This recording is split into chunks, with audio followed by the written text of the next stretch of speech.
gas and power prices almost doubled from last year, and they're up fourfold on the pre-COVID average. Hi all, Neil Weaver here, bringing you part 1 of Modo's Year in Review. So what were the big news stories in energy markets in 2022? And how did these affect opportunities for battery energy storage owners and operators? First off, we need to start with gas and power prices, as these tie into almost everything else I'm going to talk about. In 2022, they reached record levels, despite fewer price spikes than we saw in 2021. Following the Russian invasion of Ukraine, gas and power prices almost doubled from last year, and they're up fourfold on the pre-COVID average. But let's dive deeper into the numbers. The average power price was £210 per megawatt hour, up 1.8 times from 2021. Average spreads were £150 per megawatt hour. This is the same as last year, in spite of a drop-off in the number of significant price spikes, 6 this year compared to 22 last year. But what does this mean?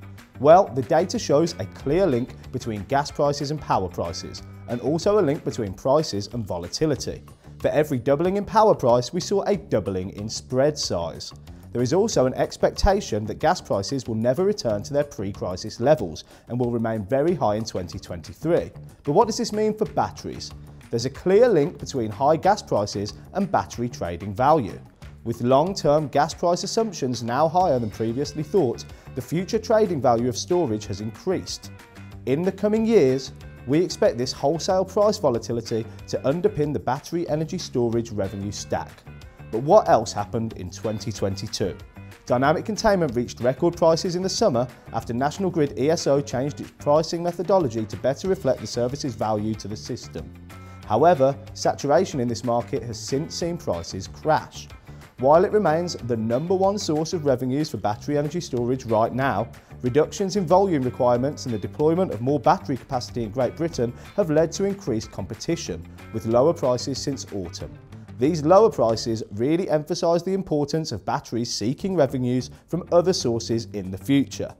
Elsewhere, Great Britain became a net exporter of power across its interconnectors for much of 2022, a massive reversal of previous trends.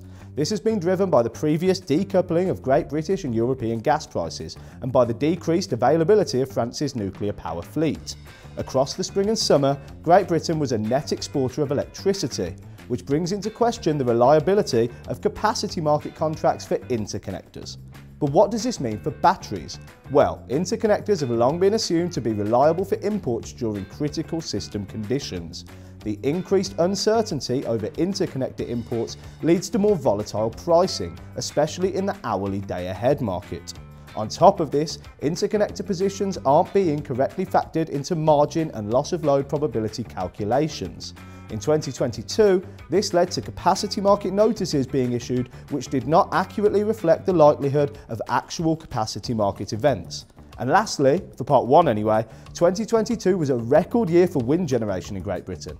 February saw the highest monthly wind generation ever, by a lot, and November saw the highest half-hourly wind generation ever, again by a lot. This is largely because we've seen 3 new offshore wind farms come online: Triton Knoll, Moray East and Hornsea 2. But what does this mean for batteries?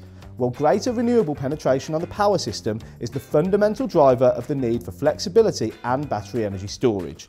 Greater wind generation also means more price volatility long term, but October and November showed that it can also work to decrease prices in the short term under certain market conditions. In other markets for batteries, the need for frequency response closely follows levels of inertia on the grid.